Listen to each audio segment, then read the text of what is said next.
We are back for another deep dive into a major Walking Dead character. Last week we covered Shane, and this week we keep the hashtag bald life trend going. Next week, the entire cast of Fast and Furious. So, shave your head, put on your face, and gaslight your daughter. It's Alpha time. I'm Woody Tondorf, and this is I See Dead People. So who is Alpha? Well, she's the ruthless leader of a human skin-wearing group of survivors that make Jim Jones look like Mr. Rogers. Along for her ride of terror is her daughter Lydia, right-hand man / Slipknot cosplayer Beta, and a ragtag horde of desperate followers and walkers alike. They don't smell great.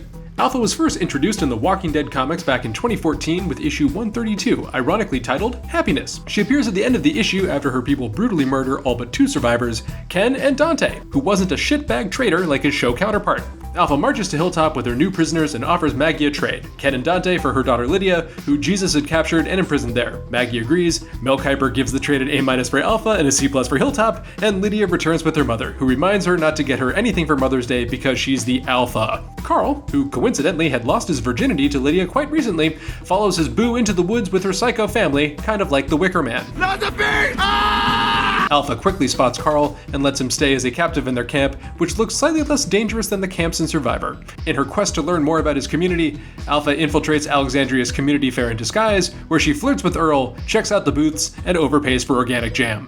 But you know what? It's farm-to-table stuff, so you're pretty sure all the money's going to the farm, you know? So I don't feel bad about it. Alpha returns to camp to find Rick captive after trying to rescue Carl. She ominously reveals her bloody machete and says she ran into some quote-unquote trouble on the road. Rick threatens her and gets punched for it, so Alpha walks him to the top of a building at gunpoint, impressing him with her stair-climbing stamina and also her attack of the clone-sized horde. Magnificent, aren't they? As they return to the camp, Alpha mocks his way of life, saying they're playing pretend with the old world. Rick's like, it beats shitting in a ditch. He didn't say that, of course, that's just understood. Alpha lets them go, but Carl didn't come all this way to leave his maybe girlfriend behind. Thank you very much. He tells Rick that Alpha allows Lydia to get raped by the Whisperers, to which Alpha responds, that's the way of nature, which, yikes. After a tense exchange, Alpha disowns Lydia and orders her to leave, saying that she marked the border, warning them to never cross it again. You guys know what happens next. Everyone's fine. End of series. Dwight is crowned king for having the best story. Kidding! They discover the border is marked with the decapitated heads of a dozen of their friends, including Ezekiel, Olivia, Rosita, and her unborn child.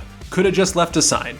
As Rick and the others deal with their colossal loss, Alpha has her own emotional moment in the woods. I mean, sure, you lose 12 friends, that's hard, but you get yelled at by your daughter who you tortured, that's the real pain. A Whisperer catches her, so naturally she murders him because no one could witness her being weak, even though her people just saw her emotional outburst to her daughter, but you know what? That was different for reasons.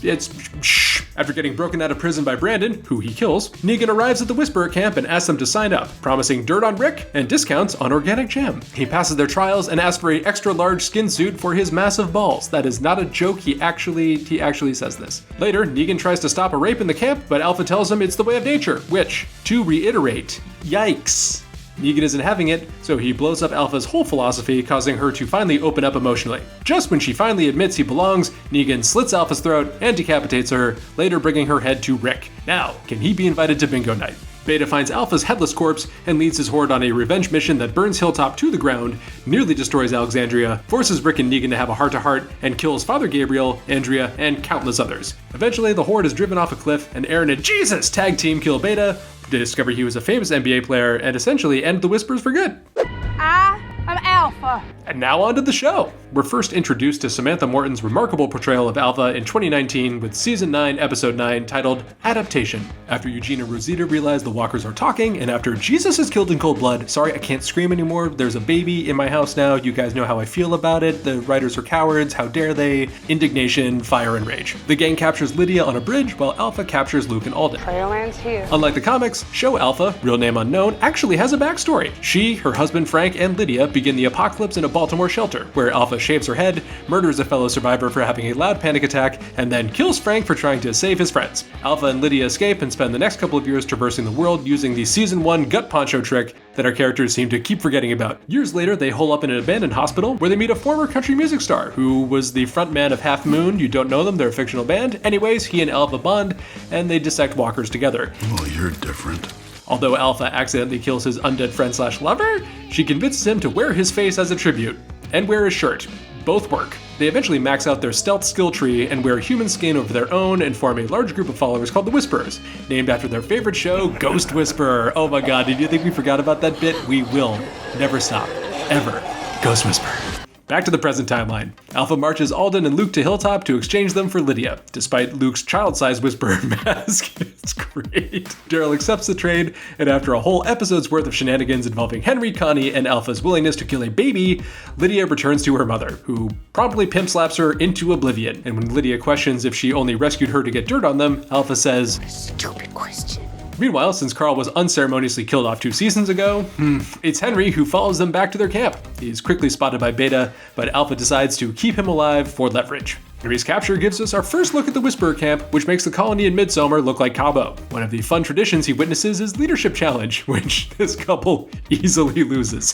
Hit it with the Omar line. You come at the king, you best not miss. That night, Alpha tells Lydia to kill Henry to prove she's still one of them. Thankfully, Daryl and Connie have Shiva Season 7 finale timing and rescue them with a Walker distraction plan. We're head down. We're leaving. After Beta tracks them down and gets yeeted down an elevator shaft by Daryl, Alpha decides to scalp a couple from Hilltop and wear the woman's clothes as a disguise for the Kingdom's Fair. At the fair, Alpha flirts with Ezekiel, checks out the booths, and underpays for organic jam. See? Show is way off from the comics. That night, she convinces Lydia to come home, but she refuses and Alpha disowns her for good. She takes out her anger by decapitating 10 of our heroes, leaving Sadiq alive to tell the others.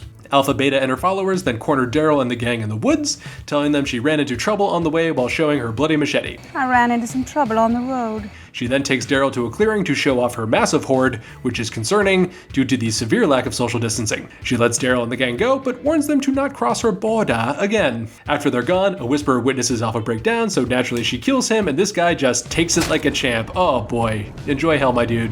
You know what happens next, we've covered this extensively. Daryl and the gang find Sadiq, who shows them the new border marked with the decapitated heads of Tammy, Tara, Enid, and Henry. Also, most of the Hilltop teens, but honestly, who gives a shit? When winter hits, Alpha temporarily moves the Whisperers south. Months later, a Whisperer mask washes up on shore of Oceanside. They're back! Alpha doesn't waste any more time and instructs one of her followers, Dante, to infiltrate Alexandria, gain their trust as a doctor, and send back information. Carol, who just returned from her semester at sea, spots Alpha in the clearing that once held her massive hoard. And she's like, I'm gonna kill you, but all the way over there, Alpha's like, what? And then Carol's like, what? Anyways, it's on. In the Whisperer camp, Beta tells Alpha about problems he's having with a rogue follower named Francis, but Alpha tells him to chill and not question her. Beta turns out to be right when Francis tries killing Alpha in the middle of a horde. Francis' sister Mary saves Alpha and lets Francis get got. Alpha rewards Mary's loyalty by promoting her to Gamma.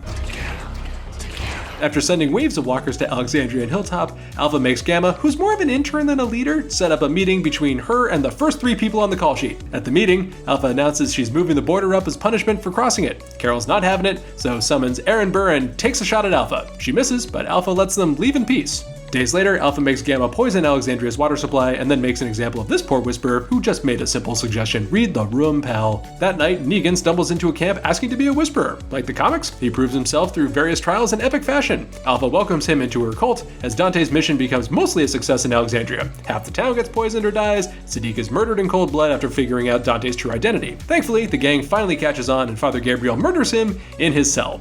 Later, Alpha lures Carol and the gang into a cave, trapping them inside with her hoard, and even Alpha's like, I honestly can't believe she fucking fell for that. As the gang struggles to escape, Negan tells Alpha they have a traitor among their ranks, and their name rhymes with Bama. It turns out Gamma was a spy working with Aaron, so Alpha gives Negan a crass reward that I still can't burn out of my memory. After escaping the cave, Daryl tracks down Alpha, kills her guards, and has an elongated standoff with her in a gas station. Lydia finds her, and Alpha asks her to be the next Alpha, but Lydia's like, nah, and bails. With Lydia fully out of her life, Alpha decides to march her people to Hilltop and end them once and for all. Negan tries and fails to talk her out of it, so he joins her in the destruction of Hilltop that leads to the death of a ton of extras and gets the main characters really dirty and sad. They're also sad. Later, Negan tells her he's captured Lydia and she's tied up in a cabin. When they arrive, Alpha finds the cabin empty. She turns around and Negan slits her throat and decapitates her, holding her as she dies, just like the comic cover. That's nice. Then it's very similar. Negan delivers Alpha's head to Carol, who planned the whole operation. Took you long enough. Carol puts Alpha's head on a spike, which Beta later finds and carries around like a pet. He eventually puts it down and leads the remaining Whisperers to the tower our heroes are holed up in. Meanwhile, Carol hallucinates Alpha, who taunts her by saying, Look at the flowers. Carol shakes it off, but God knows we will probably see Alpha again in some other future flashback sequence. Alpha may not have lasted in the show or the comics long, but she still remains one of the fans' favorite villains. She's inspired numerous cosplays, action figures, and merchandise. Samantha Morton brought new life and layers to the character, and as evil as she was, The Walking Dead show undoubtedly got better with her in it. Anyone agree? And that wraps up this week's episode of I See Dead People. What were your favorite Alpha moments? Do you like wearing other people's skin? Please don't answer that, but make sure to like and subscribe to Skybound and check out our official podcast. We have the great Stephen Ogg on this week. You don't want to miss it. I'm Woody Tondorf, and we'll see you next time.